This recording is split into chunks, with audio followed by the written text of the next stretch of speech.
Alphabet is often called the ultimate toll booth of the digital age. It's a business that essentially taxes global human attention through Google search and YouTube. But in the world of institutional investing, a great company can be a terrible investment if you pay the wrong price. After a massive 65% surge in 2025, Google is currently trading at a significant premium to its historical averages. Today, we are taking Alphabet through a fundamental check and looking at the current valuation for a potential entry target.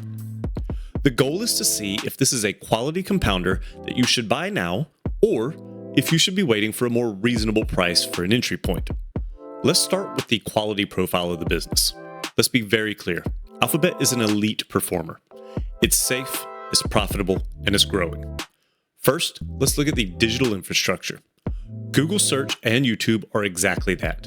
They're the infrastructure of the internet. They act as a tax on digital attention. Then there's cloud. Google Cloud has officially reached a $110 billion annual run rate. That is massive scale, and is finally contributing to the bottom line. In terms of efficiency, operating margins expanded to 32% this past year. For a company of this size, that level of efficiency is pretty rare. It shows a stickiness in the quality, which is exactly what we look for in long-term compounders. And finally, the inflation test. Even at a $4 trillion market cap, Alphabet is maintaining double-digit revenue growth. 14 to 15% growth at this scale shows incredible pricing power. Alphabet absolutely fits the compounding machine mold perfectly. But even a monopoly faces threats, and there are two major risks that we do have to talk about. Number one is antitrust. The DOJ and 35 states have appealed a recent ruling, and they are looking for tough remedies. We're talking about the potential forced sale of the Google Chrome browser and the end of exclusive search deals with Apple. If they lose the default search position on the iPhone, the narrative changes. Number two is the CapEx war.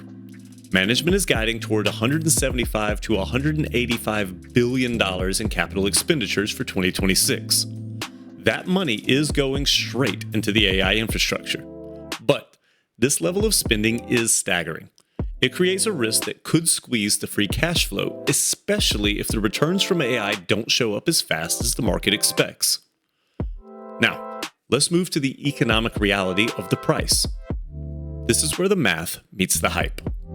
Looking at the 5-year historical average of 24 times earnings, right now, Alphabet is trading at an adjusted PE of around 33 to 34 times. Let that sink in. That isn't just a premium. It's at the absolute peak of its 5-year range. If we look at the forward PE, it's sitting around 30. Again, the historical range is between 17 and 33. We're redlining the valuation here. And then there's the technical side. The stock is currently trading at nearly $325, but its 200-day moving average, the price where it usually finds support, is down around $240. That means the stock is a bit overextended. Historically, buying a stock when it's this far above its moving average rarely leads to market-beating returns in the short term. So, what's the final verdict? The verdict today for me is to avoid it, but I am going to keep watching Google. Alphabet is a world-class company. It is a phenomenal compounding machine, but it is currently disconnected from its fundamental value at a time where markets around AI and tech are on very shaky ground. So what do I consider a reasonable price? For me, I'm looking for a target buy range between 245 and 275. Why that range? First, it aligns with the 200-day moving average.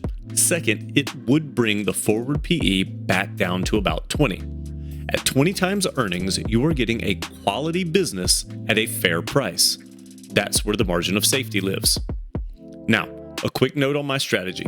Alphabet does remain a core long-term hold. The business is not broken, only the price. But for new capital used to start a position, I'm going to stay patient. I'll just wait for a reversion. Now, as usual, if you found this video at all helpful, please hit the like button. It really does help a small creator like myself more than you know. And if you want to see more valuation checks like this, make sure you do subscribe and join the community. I am always open to suggestions, so please let me know in the comments which stocks you would like me to investigate next. And as always, I appreciate your time. Thanks for watching, and we'll catch you in the next one.